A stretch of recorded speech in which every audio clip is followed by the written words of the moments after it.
Préoccupant par son rythme, alarmant par son ampleur, le déclin de la biodiversité du globe menace la survie de toutes les espèces, y compris la nôtre.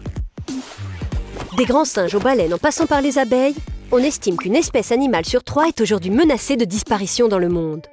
Et la flore n'est pas épargnée, puisqu'un cinquième des espèces végétales sont elles aussi au bord de l'extinction. Depuis 1990, ce sont 239 millions d'hectares de forêts naturelles qui ont disparu, soit presque 4 fois la superficie de la France. Inquiétant. Et pourtant, les causes de ces disparitions sont directement imputables aux activités humaines.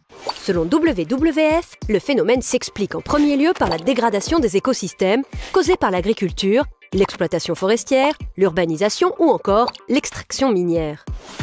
Viennent ensuite les pêches et chasses intensives, puis la pollution. On trouve enfin la prolifération des espèces invasives ainsi que les maladies et de manière plus marginale pour l'instant, le changement climatique. Les activités humaines et l'utilisation des ressources se sont tellement développées, en particulier depuis le milieu du XXe siècle, qu'elles mettent aujourd'hui en péril l'existence des différents systèmes environnementaux. Autre indicateur intéressant, l'empreinte écologique. De quoi s'agit-il? C'est un outil d'évaluation qui permet de calculer précisément la pression exercée par l'homme sur les ressources naturelles. De savoir, par exemple, quelles surfaces terrestres et maritimes sont nécessaires pour produire tout ce dont nous avons besoin, comme notre nourriture, les combustibles, les terrains nécessaires aux constructions, ainsi que l'espace nécessaire à absorber nos déchets.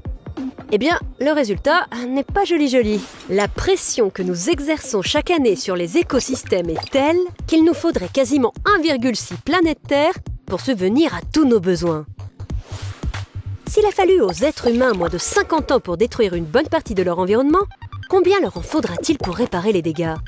L'ONU, le WWF et d'autres organismes de protection et de défense de l'environnement appellent à prendre conscience et à préserver le capital naturel à grande échelle en repensant la manière de construire, de produire et surtout de consommer. Réduire son empreinte écologique personnelle, c'est possible.